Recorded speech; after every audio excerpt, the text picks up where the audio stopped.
All right, hello everyone, and welcome to another episode of JT and Friends, where we talk sports and have a lot of fun doing so. Remember, we're not tacticians, but we're just a bunch of guys and girls who love talking sports. And today we'll be focused on tennis. If you love tennis, you were one of those who just liked seeing Federer play, but you really didn't understand what was going on, or you were one of those who liked Nadal, or you're just one of those who just doesn't like Djokovic. This is the right place to be.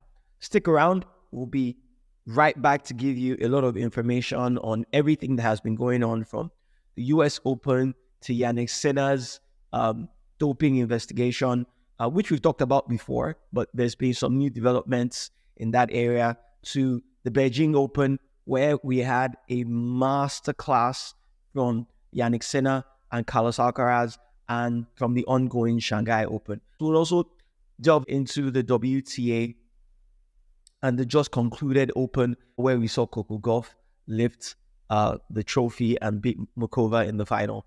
So stick around. I'm sure we'll have a lot of fun running through all these things today.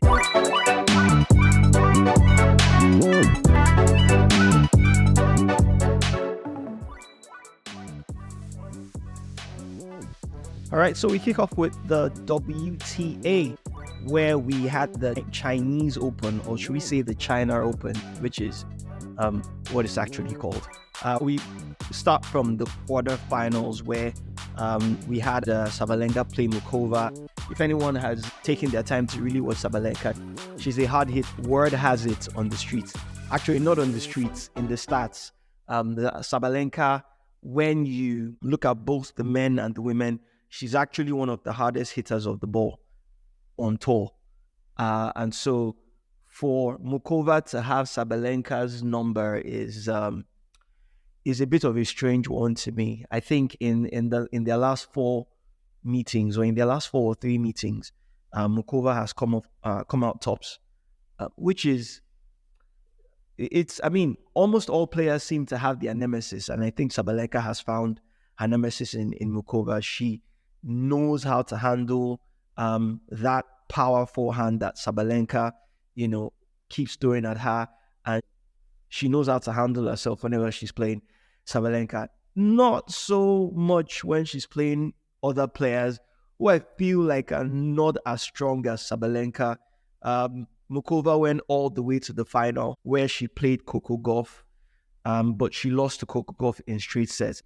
I didn't see that coming. I thought it would be a closer match, but apparently there are still tons of areas that Mukova needs to improve in her game. But congratulations to Gauff. This was a WTA 1000 tournament, and this would definitely help her in the rankings. I don't know. I still don't rate Gauff as a very strong player. I saw her game against Naomi Osaka, which was earlier in the tournament. I feel like if Osaka didn't get injured, she probably would have taken out Gauff at that stage of the tournament. But hey, here we are.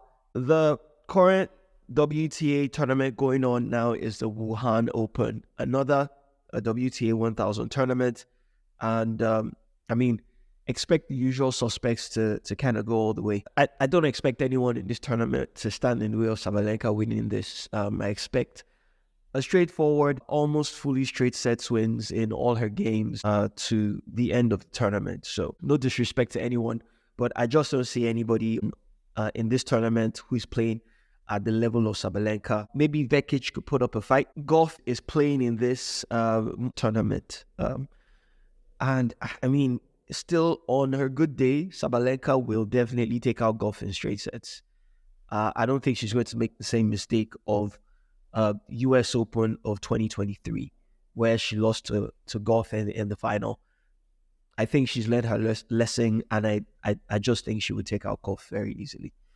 So over to the ATP. Before we talk about the ATP, we talked briefly about Jannik Sinner and the whole doping allegations, and I've shared my opinion on how I think there is absolutely nothing in this, and I think it should just be completely dropped. My opinion remains the same. The amount of cluster ball that was found in his blood was so small. It had no performance enhancing advantage, to Jannik. So I think this is just a WADA witch hunt.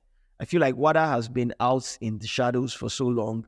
They just need to come out and just feel relevant, like the period where Rooney was banned for a number of games in the Premier League because he cursed into the camera. These are just those moments where some of the governing bodies feel like, yes, we found a big player scapegoat who we can show everyone that we're in charge. If anyone from WADA is listening, just drop it already.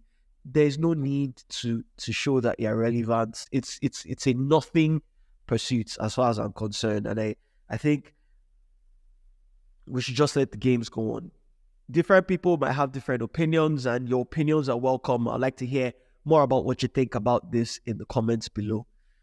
Moving on to the ATP tournament. Currently, we have the Rolex Shanghai Masters ongoing. But before we talk about that, we need to talk about the ATP China Open, the Beijing final between Carlos Alcaraz and Jannik Sinner. I saw this game start to finish. Brilliant game. Jannik did start off so well, but he found a rhythm in the first set after being broken by Carlitos. Carlitos was supposed to serve out the game. Jannik breaks back, follows up the break by holding serve, and then going up 6-5. Carlos Alcaraz comes back at 6-6, and then they played the first tie break in the game. Jannik goes on to win that one. Carlos Alcaraz comes back in the second set, breaks. Jannik Sinner this time consolidates and wins the set. The final game was a very strange one.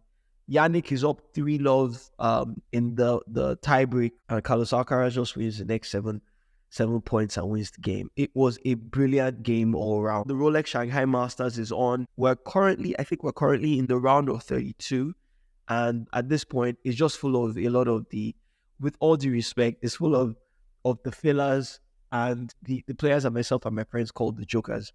And so we'll wait to see when some of all those guys have gone home.